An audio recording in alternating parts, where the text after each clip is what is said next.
바벨론의 포로들이 귀환하여서 20년 동안 성전을 건축하지 못하고 자신들의 삶과 또 자신들의 생존을 위해서 그 모든 노력과 힘을 그렇게 쏟아왔던 그 지난날의 세월에 대하여서 이제 학계 선지자를 통해서 말씀하시는 것은 그 모든 일들을 먼저 하고 그리고 하나님의 성전을 짓겠다고 생각한 것은 잘못된 것이다. 그 순서 자체가 잘못되었기 때문에 너희들의 삶도 이 이스라엘의 귀환한 포로들의 삶도 더 이상 나아지지 않고 계속 그 자리에 머물렀다는 것입니다. 그래서 우리도 마찬가지로 그런 생각을 하고 그런 기도를 많이 하죠. 하나님이 이번에 이 일만 잘 되게 해주시면 하나님의 일을 열심히 하겠습니다. 돈을 얼마 벌기 시작하면 그때부터 선교도 하고 전도도 하고 그러겠습니다 하는 그러한 말씀들을 많이 하는데요. 그러나 하나님께서는 그 순서를 바꾸어야 된다라고 오늘 말씀하십니다. 그래서 어제 우리가 함께 7절 8절의 말씀을 나누었는데요. 만군의 여호와께서 너희는 자기의 행위를 살피라고 말씀하시면서 먼저는 우리가 군인 된 것과 하나님의 거룩한 병사로서 하나님의 나라를 회복할 사명을 가진 군인이라는 것을 주께서 말씀하실 때 만군의 여호와가 이 명령을 전한다라고 말씀하시면서 우리 가운데 선포하시고 너희는 자기의 행위를 살필지니라 할 때 이 살피다라는 말이 그 행위라고 하는 것이 그냥 단순히 뭔가 한 일이 아니라 이 데레크를 살피라라고 말씀하고 있다는 것을 우리가 나누었습니다. 이 데레크라는 것은 율법을 지킨다라고 할 때에 그 주님의 말씀 그 율례와 율법의 길을 걷는다라고 보통 그렇게 관용적으로 많이 표현을 하는데요. 그래서 아무리 열심히 걷고 아무리 우리가 열심히 살고 또 이것이 잘 되면 하나님한테도 좋은 일이라고 그렇게 주장하면서 살아왔던 모든 삶에 대해서 하나님께서는 그 길이 잘못되어 있다. 너희가 열심을 내고 물론 게으르지 않게 살았던 것은 맞지만은 그러나 이 길에 대해서 다시 살펴보라고 주님께서 말씀하시고 너희는 산에 올라가서 나무를 가져다가 어제 우리가 나누었습니다. 8절의 말씀이죠. 성전을 건축하라 말씀하시면서 그 산, 그 감람산 기슭에 올라가서 나무를 가져다가 성전을 건축하라는 주님의 말씀이 예수 그리스도께서 마태복음에서 마태복음 16장 24절에서 말씀하신 것과 같이 누구든지 자기 십자가를 지고 나를 따를지니라고 하시는 말씀과 연결되는 것을 우리가 어제 나누었습니다. 그리고 오늘 이제 9절에서 11절의 말씀을 나누실 텐데요.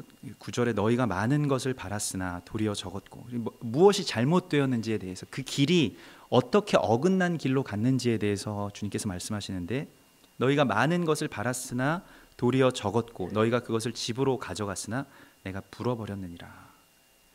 그래서 이전까지 모든 시도들이 열심히 했는데도 잘 되지 않았던 것에 대해서 그 이유를 주님께서 말씀하십니다. 다시 주님은 만군의 여호와라고 말씀하시면서 우리가 군대임을, 그러니까 군인들이 해야 될 일과 민간인들이 해야 되는 일들이 있는데 우리가 이 땅 가운데서 살아가는 정체성이 하나님의 나라를 회복하기 위한 목적을 가지고 그 사명을 가지고 있는 것이지 군대가 아무리 어디에 그 작전 지역에 가서 좋은 텐트를 치고 거기에서 그렇게 캠프하러 온 것이 아니잖아요. 거기에서 전진하고 그 하나님의 나라를 점령하기 위해서 나가는 것인데 그런데 사람들은 그 자신의 장막을 짓는 일에만 급급했다는 것입니다. 이것이 무슨 까닭이냐? 내 집은 황폐하였을 때, 그러니까 내 집은 황폐하였을 때 너희는 각각 자기의 집을 짓기 위하여 빨랐음이라고 말씀하고 있습니다. 성경에서 가장 대표적으로 부정한 짐승이 돼지죠. 돼지가 가장 부정한 짐승인 이유는 여러 가지가 있습니다만은 전체적으로 보면 자기의 배만 채우는데 모든 걸 집중해서 살기 때문에 그렇습니다. 그것에 대하여서 로마서 16장 17절에서 형제들아 내가 너희를 권하노니 너희가 배운 교훈을 거슬러 분쟁을 일으키거나 거치게 하는 자들을 살피고 그들에게서 떠나라.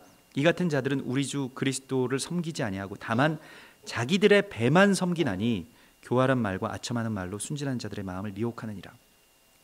그래서 자기들의 배를 섬기는 자들이 마치 공동체 안에서는 누룩과 같은 존재로 있다는 것이에요. 그들은 자기들의 배만 섬기는데 급급한데, 그런데 자기만 섬기는 데에 그치지 않고 사람들을 계속해서 미혹한다는 것입니다.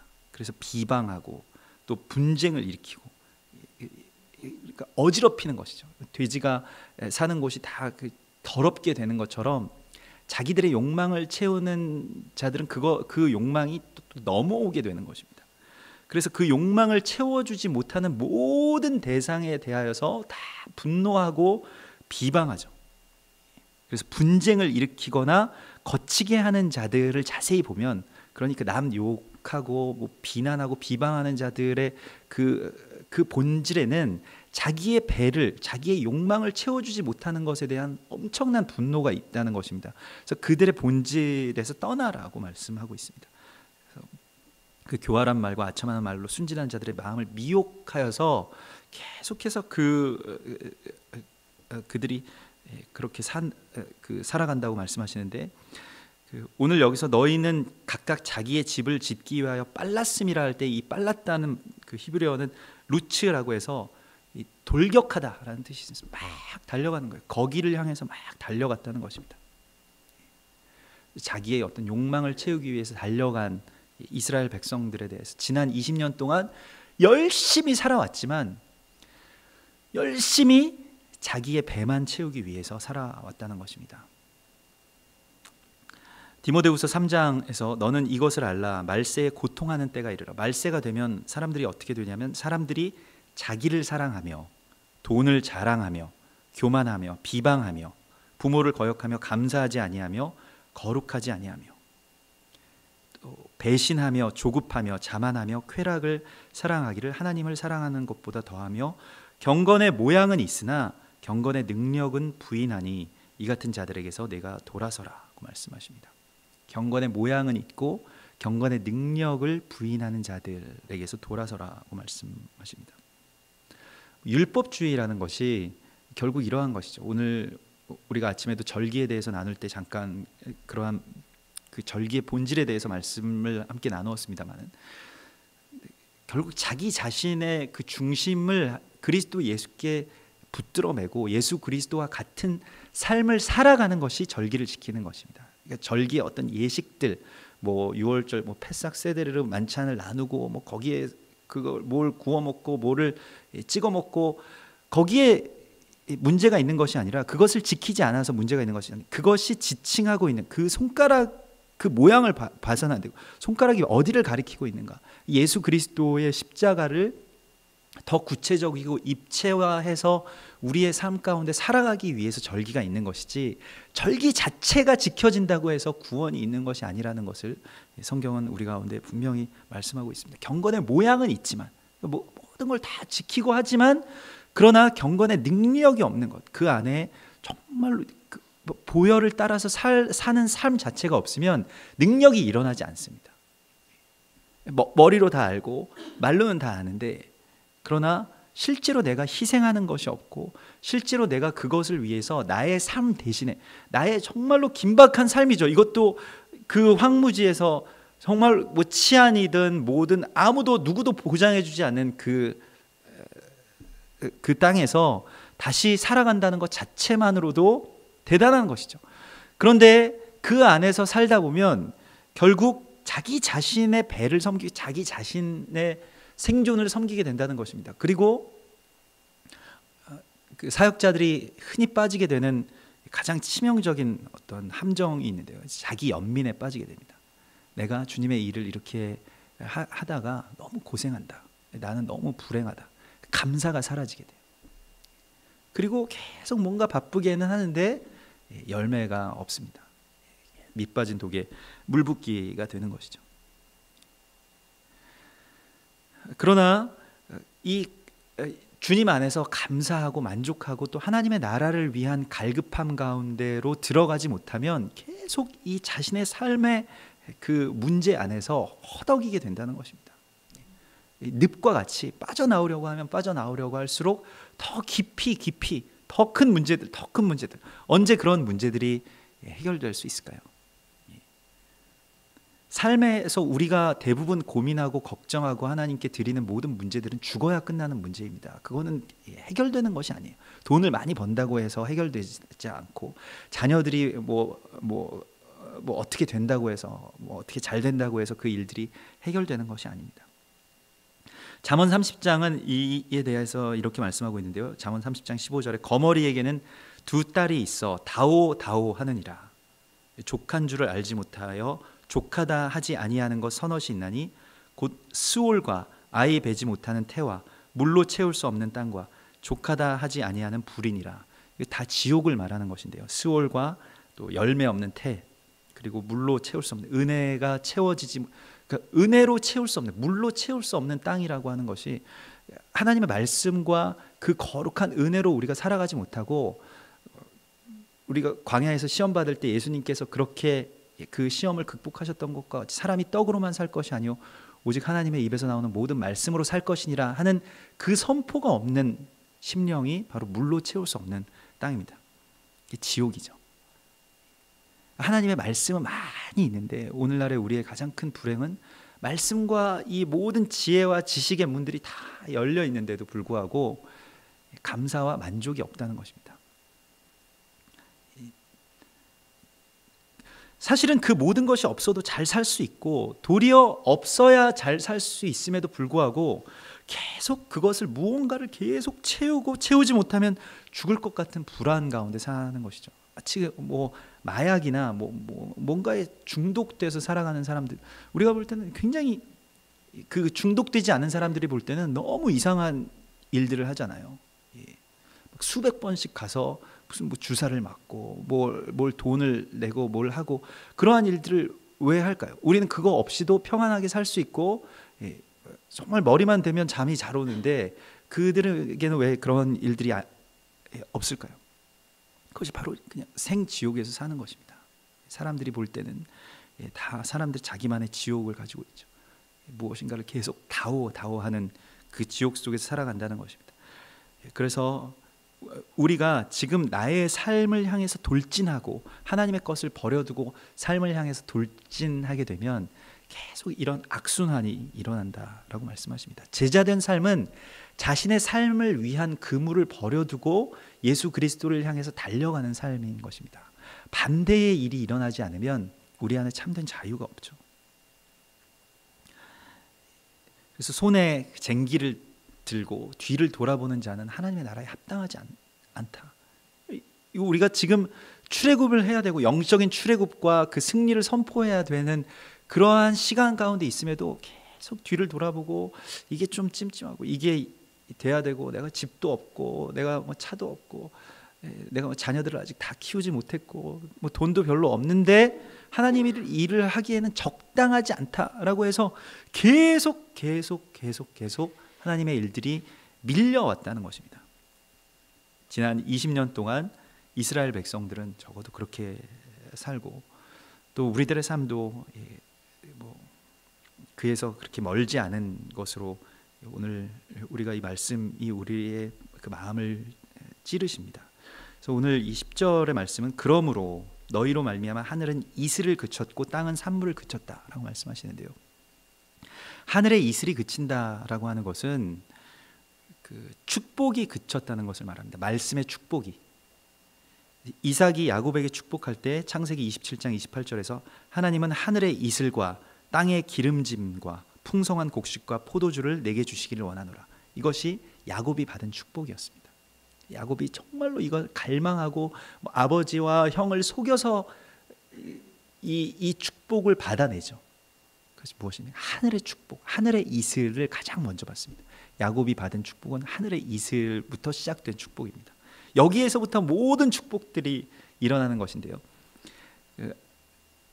우리가 생각하는 복은 뭐 돈을 많이 벌거나 아니면 자녀들이 뭔가 잘 되거나 뭐 명예를 얻거나 하는 이러한 축복들이죠. 그 하늘에서는 다 쓸데없는 것이라고 말씀하시고, 이 28절 그 창세기 27장 28절에서는 하늘의 이슬, 땅의 기름진 풍성한 곡식과 포도주. 오늘도 여기 마찬가지로 그 말씀들이 나옵니다. 하늘의 이슬, 땅의 산물과 또 이 곡물과 새 포도주와 기름이라고 주님께서 말씀하시는데요. 이 이슬이라는 것이 무엇이냐면 출애굽기 16장의 그 만나가 이 땅 가운데 내려올 때 어디에 그 만나를 발견하게 되냐면 출애굽기 16장 13절에 저녁에는 메추라기가 와서 진에 덮이고 아침에는 이슬이 진 주위에 있더라고 말씀하십니다. 그래서 그 이슬이 마른 후에 광야 지면에 작고 동글며 서리같이 가는 것, 그 만나가 맺히게 되는 것입니다. 이슬이 있는 곳에 만나가 맺혀지게 되는 것입니다. 곧 말씀을 뜻하는 것이죠. 이슬이라는 것은 우리가 알다시피 밤과 낮의 온도차 때문에, 급격한 온도차 때문에 생기는 것입니다. 이건 영적으로 이것은 무엇을 말합니까? 이건 우리가 이 세상에 발을 붙이고 살지만 하나님을 갈망하고 가까이 갈 때 이 이슬이 맺혀나게 된다는 것입니다. 우리가 비록 이 땅에서는 어둡고 추운 깊은 밤에 살고 있지만은, 그러나 주를 갈망함으로 그 빛을 향해서 필사적으로 나아가는 것, 이 밤에, 이 추운 밤에 그 빛을 기다리고 갈망하고 그 빛을 향해서 나아가면 그때 그곳에 이슬이 맺히는 것입니다. 마치 우리의 눈물과 같이. 이 가난한 마음을 아가서 5장 2절에서는 내가 잘지라도 내 마음은 깨었는데 나의 사랑하는 자의 소리가 들리는구나. 문을 두드려 이르기를 나의 누이, 나의 사랑, 나의 비둘기, 나의 완전한 자야, 문을 열어다오. 내 머리에는 이슬이, 내 머리털에는 밤 이슬이 가득하였다 하는구나. 밤새 그 사랑하는 자를 찾아온 한 사람의 모습, 그의 머리에는 이슬이 가득하다고 말씀하시는 것입니다. 그 말씀의 영을 받는다라고 하는 것, 우리가 말씀을 받는다라고 하는 것은 말씀을 열심히 공부한다고 해서 말씀에 대해서 열리는 것이 아닙니다. 아무리 말씀을 열심히 공부해도 자유주의 신학자들이나 실증주의 신학자들은 말씀을 다 해체하고 그것을 누더기로 만들어서 하나님을 더 욕되게 하는 데에 자신들의 어떤 학문의 길들을 쏟아온 것을 우리는 알고 있습니다. 그러나 정말로 울며 씨를 뿌리러 나가는 것과 같이 내가 정말 이 땅 가운데서 살아가고 정말 나의 처지, 또 이 세상의 그 칠흑과 같이 어두운 밤에 대한 애통함으로 하나님께 정말 밤새 하나님을 향해서 달려가는 한 사람처럼, 그렇게 주님을 향해서 나아갈 때 머리에 맺히는 이슬처럼 그 이슬이 우리 가운데 떨어지게 되는 것입니다. 그러나 우리가 나의 판벽한 집에 거주하면서 그저 가만히 있다면 그곳에서는 이슬이 맺히지 않죠. 우리는 광야로 나가야만 그곳에서 이슬을 볼 수 있는 것입니다. 그 온도 차이가 있는 곳. 그때 우리 안에 가난함과 그 애통함으로 생기는 것이 바로 하늘에서 나오는 이슬이고, 이것이 바로 시편 126편에서 울며 씨를 뿌리러 나가는 자는 반드시 기쁨으로 그 곡식단을 가지고 돌아오리로다 라고 하시는 말씀과 이어지게 되는 것입니다. 하늘의 이슬을 우리가 갈망해야 됩니다. 그 하늘의 이슬을 받기 위해서 우리는 이 판벽한 집에서 사는 것을 거부하고 나가야 하는 것입니다. 광야를 향해서 하나님의 나라의 그 거룩한 그 길을 갈망하면서 지금 이 땅의 그 어두움과 또 깊은 그 추운 밤에 상한 나의 마음을 가지고 나아가는 것이죠. 그렇게 이슬이 회복될 때 땅의 산물이 회복된다라고 오늘 주님께서 말씀하시죠. 그리고 내가 이 땅과 11절에 산과 곡물과 새 포도주와, 여기 새 포도주와 기름이라고 하는 것이 성경에서 가장 거룩한 그 보혈과 또 성령의 기름 부으심을 의미하는데요. 여기서 새 포도주라고 하는 것은 히브리어로는 티로쉬라고 해서 이것은 하나님께 드려지는 포도주를 대부분 말하고 있습니다.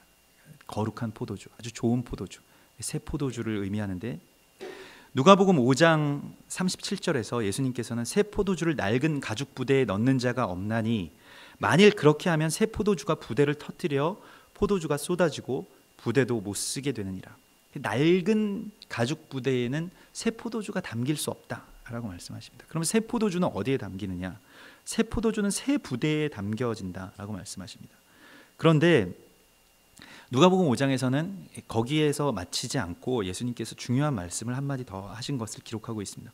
묵은 포도주를 마시고 새 것을 원하는 자가 없나니 이는 묵은 것이 좋다 함이니라. 사람들은 묵은 것을 좋다고 한다는 것입니다. 그럼 묵은 포도주는 뭐냐? 성경에서 묵은 포도주는 야인이라고 합니다.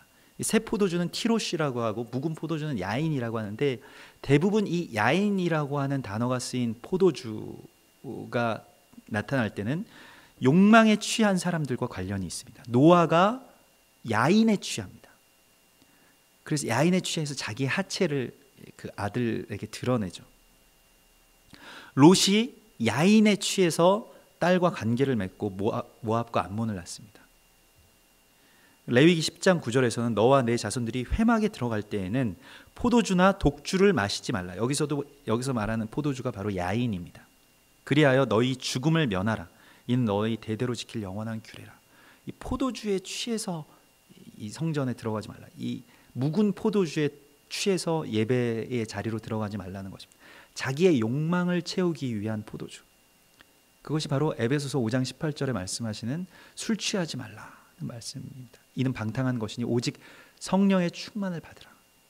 자신의 어떤 욕망에 취하는 것, 자신의 욕망을 섬기면서 살아가는 삶을, 이 묵은 포도주를 따라가는 삶인데, 사람들은 다 이것을 좋아한다고 예수님께서 탄식하시면서 누가복음 5장에서 말씀하신 것이죠.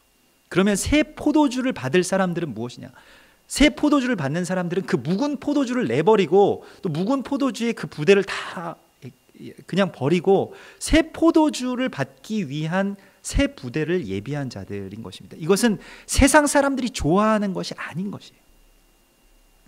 사람들이 좋아하고 인정하고 원하는 것이 아닌 것입니다. 하나님이 기뻐하시는 것을 위해서 살아가는 사람들이 바로 새 포도주를 받는 사람들입니다.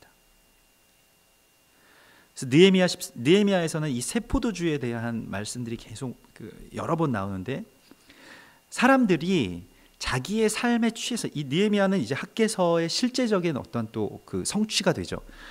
사람들이 자신들의 삶을 따라서 살다 보니까 이 예배가 폐하여지고, 특별히 레위인들이 이 예배 그 성막 가운데서 봉사하지 못하고 레위인들이 말하자면 봉급을 받지 못합니다. 사람들이 헌금을 내지 않아요. 나부터 살고 봐야지 헌금은 무슨 헌금이냐 하고 내지 않기 때문에 레위인들도 그럼 우리도 살아야 되겠기에 그 레위인들이 가서 밖에 나가서 일을 하기 시작합니다. 그래서 예배를 드릴 사람들이 없게 돼요. 그때의 느헤미야가 내가 모든 민장들을 꾸짖어 이르기를 하나님의 전이 어찌하여 버림바 되었느냐 하고 곧 레위 사람을 불러 모아 다시 제자리에 세웠더니 이에 온 유다가 곡식과 새 포도주와 기름의 11조를 가져다가 곳간에 드렸다라고 나옵니다. 그러니까 이것은 우리가 하나님께 온전하게 드리는 포도주를 말하는 것입니다. 나의 욕망을 채우는 포도주를 바라지 아니하고 하나님께 온전하게 드리는 포도주, 이 티로시를 우리 안에 채우라고 주님께서 말씀하십니다.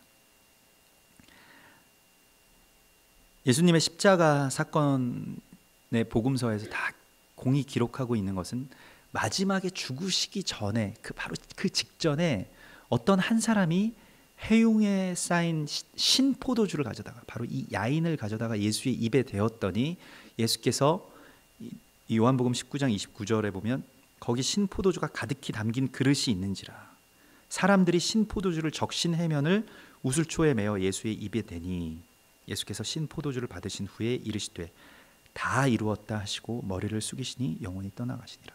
그래서 신 포도주를 예수님의 입에 댄 것이 예수 그리스도의 십자가의 마지막 장면이었습니다.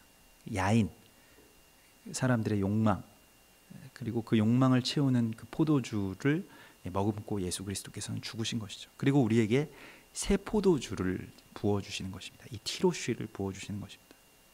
우리는 이 티로시를 받아야 하는데요, 이 티로시를 받는다라고 하는 것은 결국 예수 그리스도의 이 티로시는 뭐 추출하다, 짜내다, 갓 짜내다라고 하는 그런 의미를 가지고 있는데요, 예수 그리스도의 보혈, 아주 지금 십자가에서 떨어지는 그 보혈을 우리가 받아내는 삶을 살아야 함을 말씀하고 있습니다. 뭐 사람들이 좋아하고, 뭐 사람들이 칭송하고, 사람들이 이제껏 살아왔던 어떤 장로들의 전통 안에 거하는 것이 아니라 지금 예수 그리스도께서 어디를 향해서 피를 흘리고 계시는가, 여기에 대해서 주목하고 이것을 향해서 살아가는 자들, 그것을 오늘 우리에게 말씀하시죠. 그리고 여기서 이제 기름도 마찬가지인데요. 기름과 여기서 말하는 이 기름이라고 하는 것은 그 일반적으로 쓰는 기름보다 훨씬 더 좋은 기름을 말합니다. 여기서 지금 쓴 단어는 이츠하르라고 하는 기름은 반짝반짝 빛나다라는 뜻을 가지고 있는데, 뭐 기름 자체가 빛이 난다라는 뜻이 아니라 그 이츠하르는 차하르라고 하는 동사에서 나온 것인데 빛을 발하다라는 그런 뜻을 가지고 있습니다. 그것은 민수기 18장 12절에 그들이 여호와께 드리는 첫 소산 곧 제일 좋은 기름과 제일 좋은 포도주와 곡식을 내게 주었노라고 주님께서 말씀하시죠. 그래서 우리가 오늘 하나님의 말씀과 또 그 나라에 대한 가난함, 갈망을 회복하고, 그리고 우리의 판벽한 집에 머물지 아니하고 광야로 나아가서 정말로 그 나라의 본질과 또 우리가 살고 있는 이 땅과 또 공동체와 또 나와 가정의 현실에 대해서 마음이 상해하고 애통해하면서 그 온도차 때문에 정말로 애통한 마음으로 계속해서 부르짖고 하나님께 나오고 마음을 찢는 눈물의 기도를 통해서 또 그 예배가 회복되는 것이 하나님의 나라가 회복되는 것뿐만이 아니라 우리의 삶의 회복의 열쇠라는 것이에요. 그것을 하지 않는 회복은 있을 수 없다는 것입니다. 그러한 갈망과 그러한 이슬이 없는, 그 이슬이 맺히지 않는 삶의 회복이라는 것은 있을 수가 없다라고 주님께서 말씀하시는 것입니다. 그러나 우리는 그것이 없는 회복, 그것이 없는 충만을 이제껏 구하고 원해 왔던 것이죠. 유월절이 없는 구원, 십자가가 없는 자유를 계속해서 갈망하면서 살아왔던 것입니다. 특별히 내 삶 가운데서는 그저 예수의 십자가로만 모든 십자가가 다 끝났으면 하는 바람으로 주님의 말씀을 외면하며 또 십자가를 마다하며 살아왔던 우리들입니다. 그러나 우리가 이 절기로 들어간다는 것을 어제도 우리 함께 나눴습니다. 그 절기로 들어간다는 것은 결국 그 십자가의 삶을 살아간다는 것을 말하는 것입니다. 그냥 십자가에 관한 것을 믿는 삶이 아니라 십자가의 삶을 나도 그 십자가를 지고 예수를 따라가는, 예수님께서 사신 대로 나도 살아가는 그 삶을 시작하는 것을 말하는 것입니다. 우리가 지금 봄의 절기 가운데 또 유월절과 무교절 기간 가운데 있고, 오늘 저녁부터 이제 초실절이 시작이 됩니다. 초실절에 예수 그리스도께서는 오늘 저녁부터 이제 내일 해지기 전까지 초실절이니까요. 예수 그리스도께서는 우리로 치면 이제 내일 아침에, 내일 새벽에 이렇게 부활하시는 그러한 시간인데요. 우리의 첫 열매가 되시고, 또 첫 열매가 되셨다는 것은 우리가 다 예수 그리스도를 따라서 살기를 원하시는 그 문을 열어주셨다는 의미입니다.